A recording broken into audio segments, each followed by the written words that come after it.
desarrollo profesional de cada uno de los miembros del PIB. Es una época en la que en el PIB entra una maestra novela. Nosotros habíamos desarrollado el concepto de desarrollo profesional sobre la base de la reflexión y nos planteamos si eso también era válido con la maestra novela, porque la maestra experta fue muy reflexiva. ¿Sería válido? Es decir, ¿podríamos seguir trabajando el desarrollo profesional sobre la base de la reflexión con una maestra novela?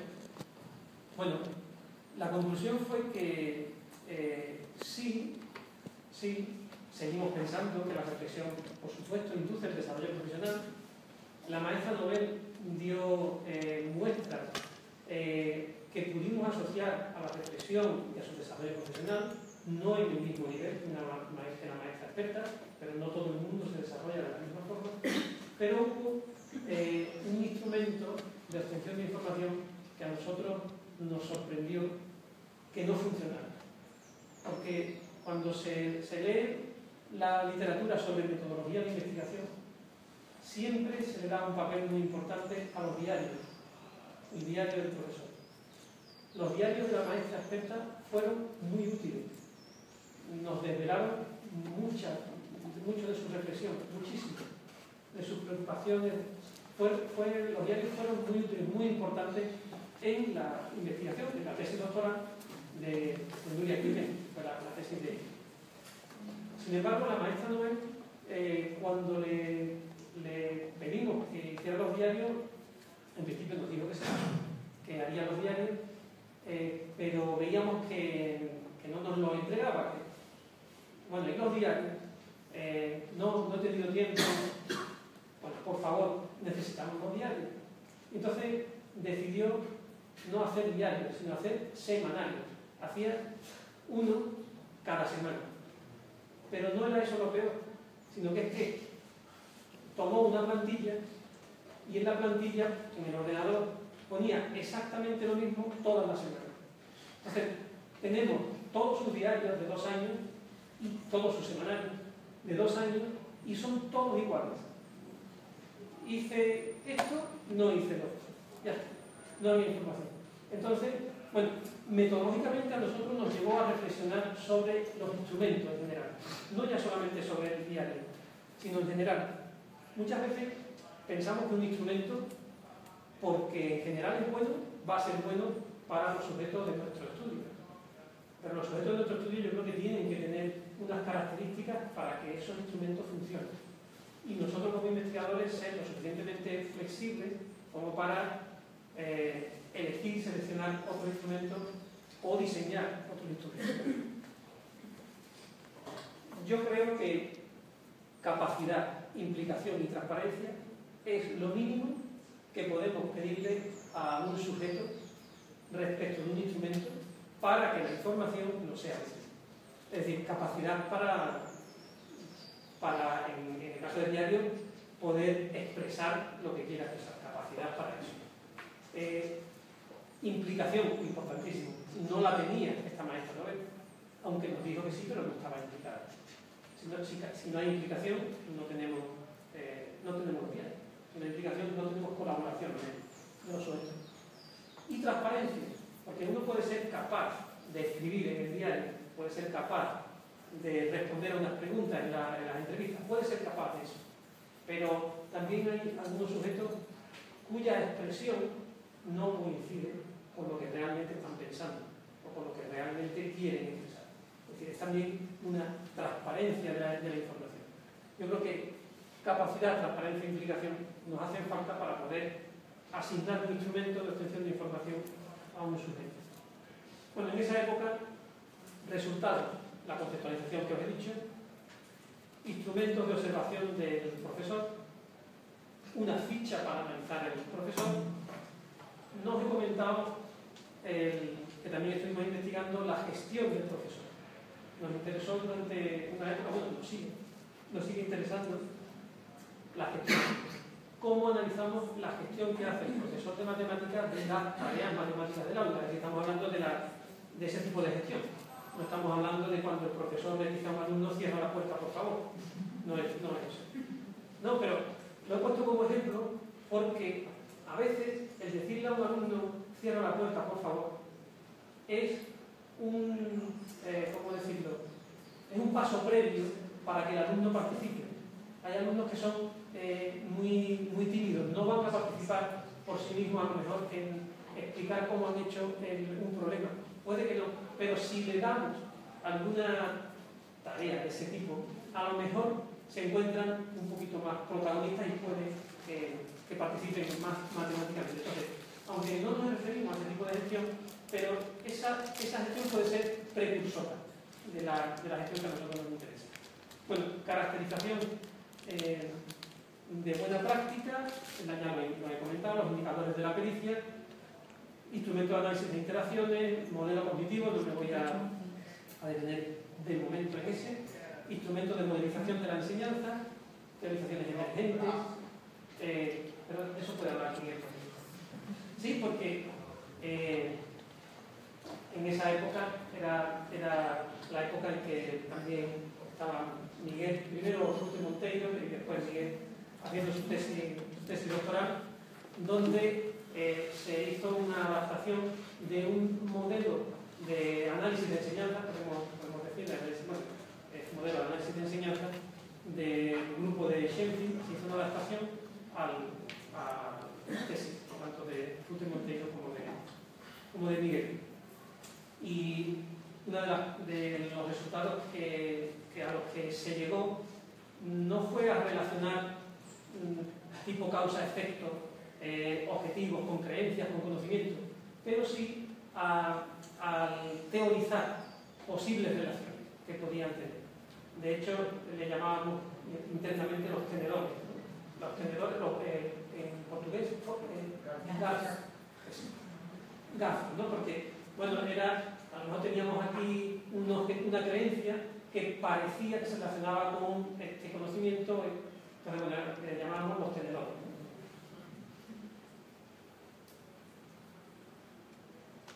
Bueno, esa es también otra de las condiciones y tipo de comunicación que se trabajó en la tesis de Miguel.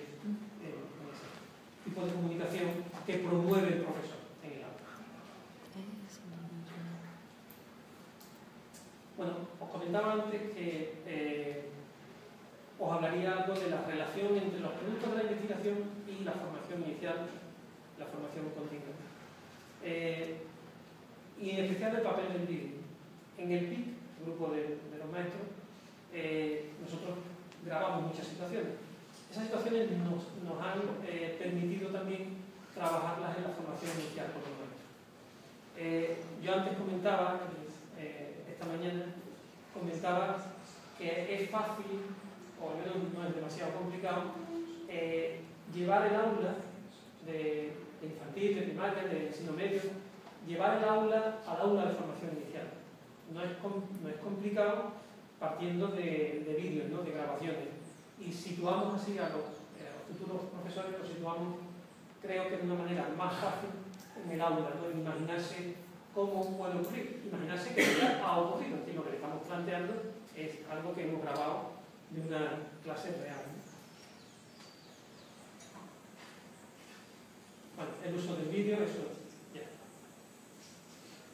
Reflexión metodológica.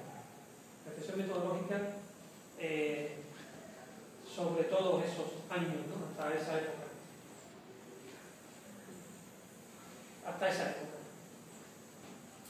Bueno, antes de comentar la reflexión metodológica, os cuento que la Sociedad Española de Investigación en Educación Matemática, la CEIEN, nos solicitó una palestra sobre los aspectos metodológicos de las actas de los congresos nuestros. Y Cinta Muñoz, que hizo la tesis con nosotros también en Huelva, y yo nos pusimos a revisar todas las comunicaciones desde el año 1997, que fue el primer congreso de la sociedad, hasta 2010 en ese momento. La primera sorpresa nuestra fue que en muchas de las comunicaciones no se precisaba el paradigma desde el cual se había hecho la investigación. Pero esa sorpresa realmente se puede trasladar también a muchos artículos de investigación, a muchas revistas donde no se declara el posicionamiento paradigmático de los investigadores. También nos encontramos con muchas comunicaciones en las que brevemente al principio se decía esta investigación se ha hecho desde el paradigma interpretativo. Y después, más adelante, veíamos que se contrastaban hipótesis. Y decíamos, bueno, una cosa no va con la otra. Si el paradigma interpretativo, ¿cómo es que formulo unas hipótesis y trato de contrastar hipótesis o contrastar la teoría o la hipótesis teórica del principio?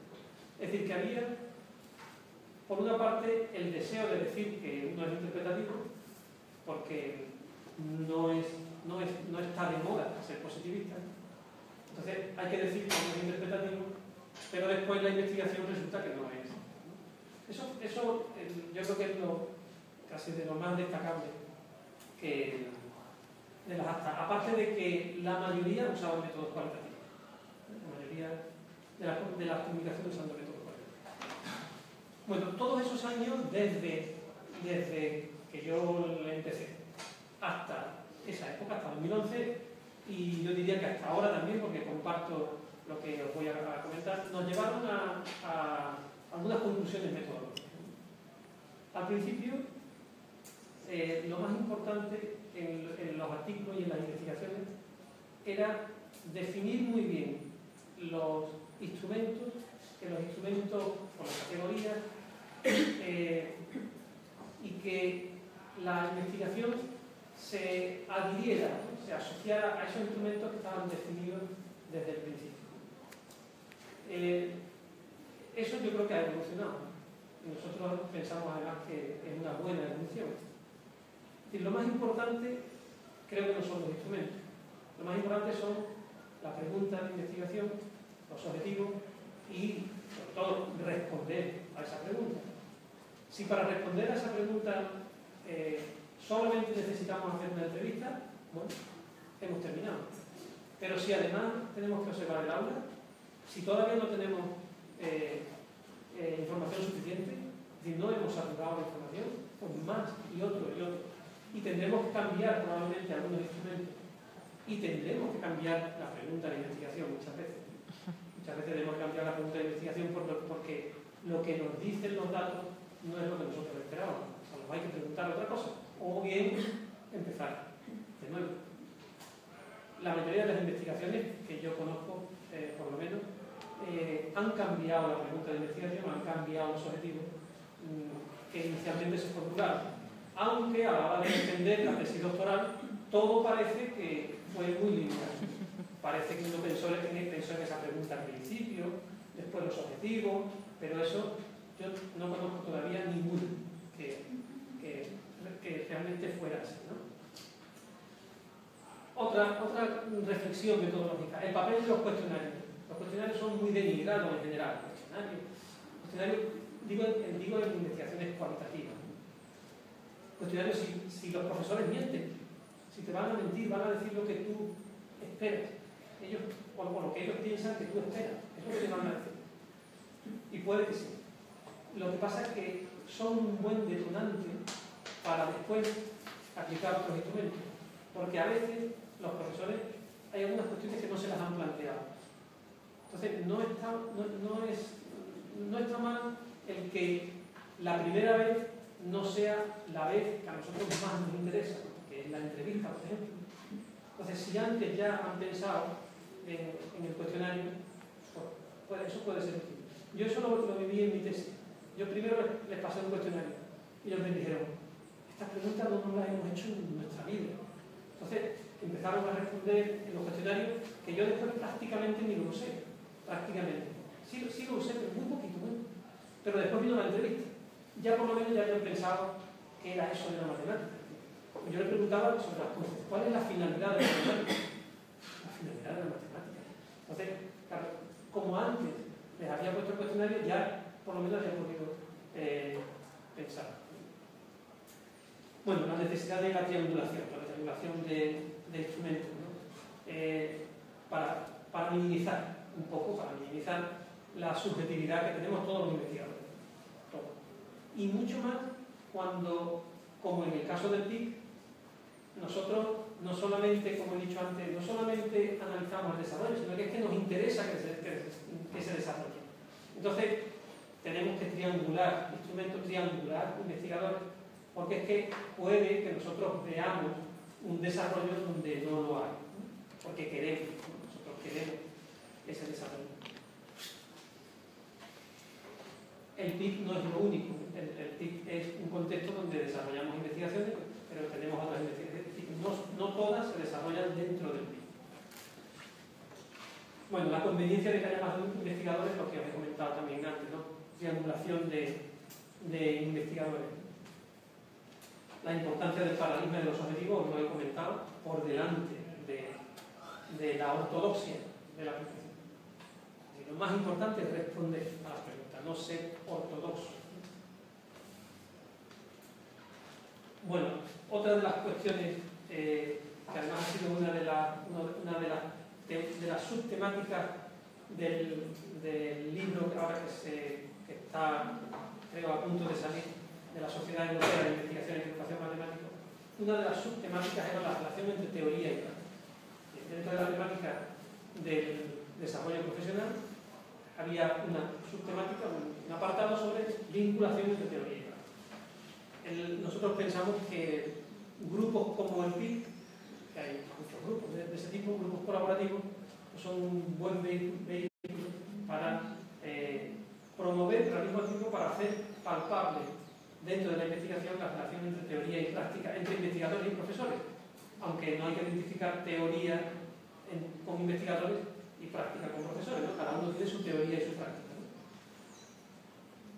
Bueno, uno de los inconvenientes o uno de los hándicaps de las limitaciones dentro de trabajar con profesores dentro del PIC es que a los profesores les cuesta trabajo criticarse, les cuesta trabajo decirle a un compañero, pues a mí me parece que se podría haber hecho esto de otra manera, se podría haber hecho mejor si hubieras cambiado tal cosa, o si hubieras preguntado tal cosa.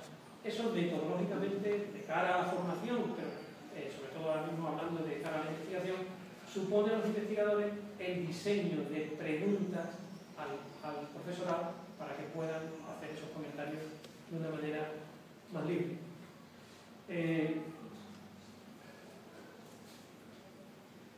Bueno, últimos productos. Lo llamo así, los últimos productos. Algunas publicaciones que pueden ser interesantes y algunas de ellas yo sé que las conocéis. Nos pidieron un capítulo sobre investigación sobre el profesor de matemáticas en la Universidad de Huelva. Bueno, ahí hay una reflexión sobre nuestras investigaciones desde el año 93, creo que.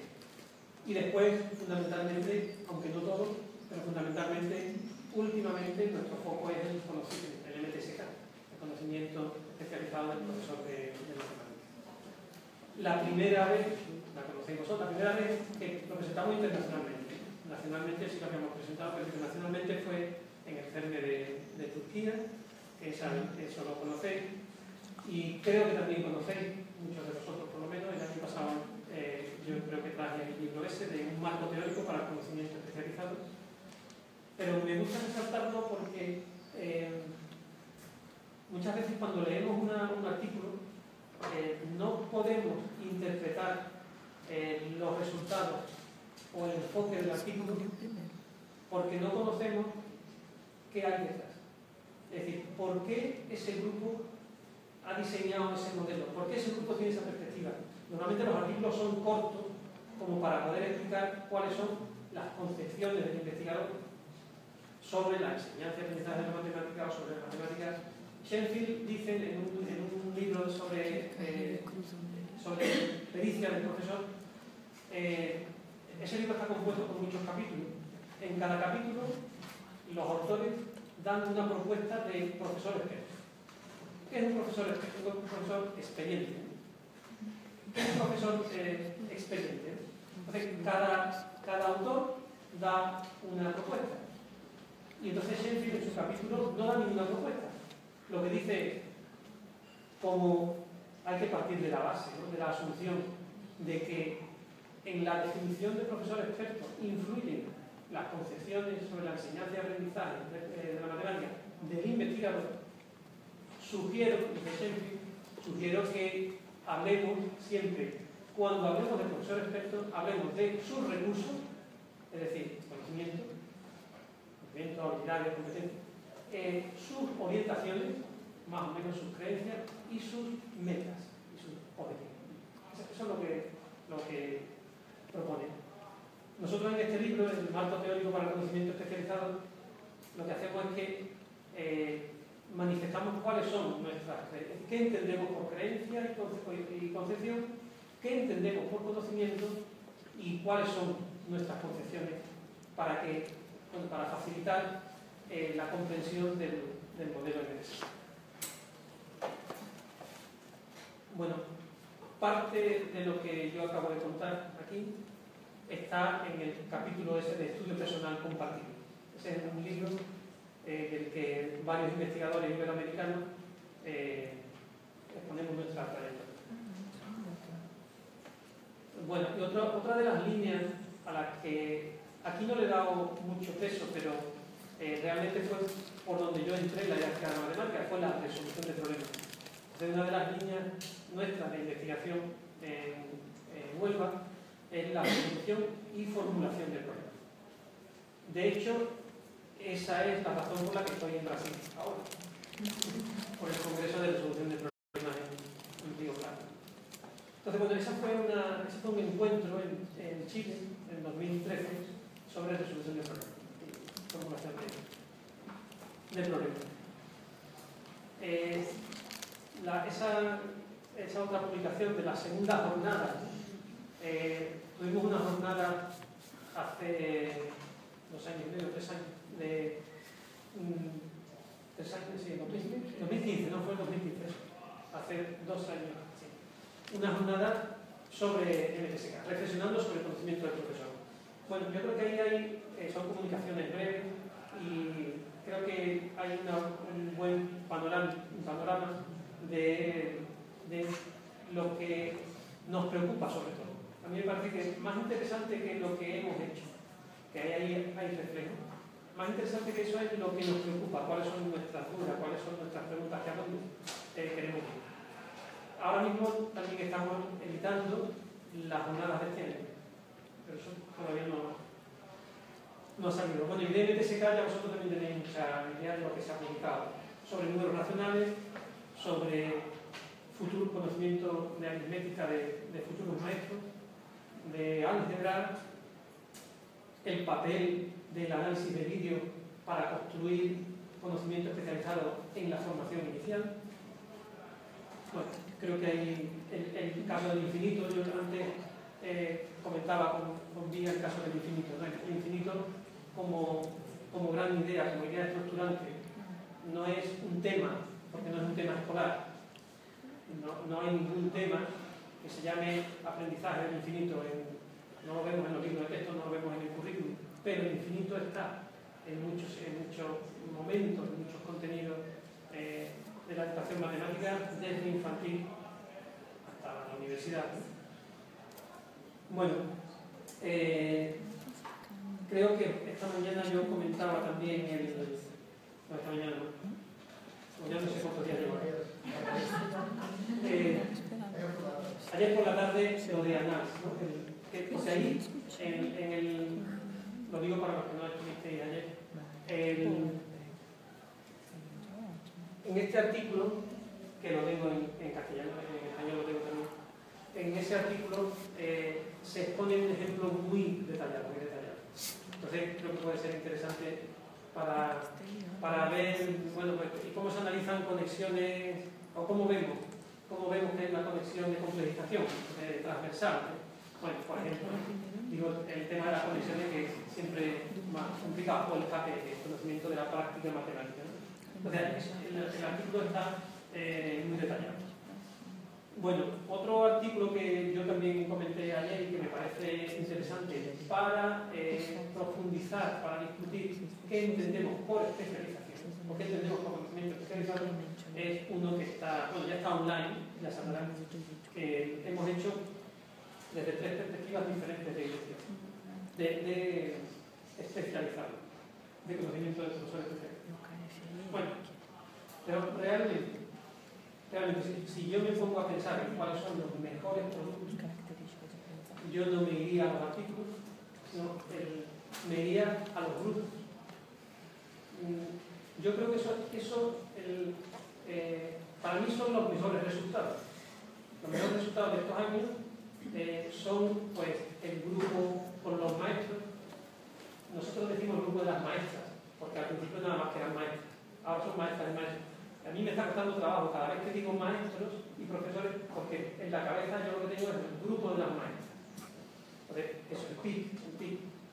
El grupo del MTSK, es decir, lo que estamos investigando en MTSK, con distintos rangos de cercanía, unos estamos allí, pero y otros están aquí. Bueno, que están muy relacionados o prácticamente identificados con el grupo SIN. No exactamente, hay algunos que están en el SIN, que no están en el MTSK, pero muy poco. El SIN es el Seminario de Investigación en Ética de Matemáticas. Nos reunimos una vez al mes, con reuniones también con posibilidad de asistir online. Y también la red iberoamericana MTSK, ¿no? Donde hay muchísimas personas, no sé ahora mismo cuántos, creo que unos 80 o no sé. Y todo ello en relación con resolución de problemas y MTSK. Bueno, de esto no voy a decir nada más. La red iberoamericana. Pero quiero destacar, porque he destacado los grupos. Yo creo que cuando trabajamos en grupo necesitamos muchas cosas para trabajar en grupo. Cuando uno trabaja individualmente, pues se necesita a sí mismo. Pero cuando se trabaja en grupo yo creo que se necesitan más elementos, pero al mismo tiempo la riqueza, el enriquecimiento personal del grupo es mucho mayor.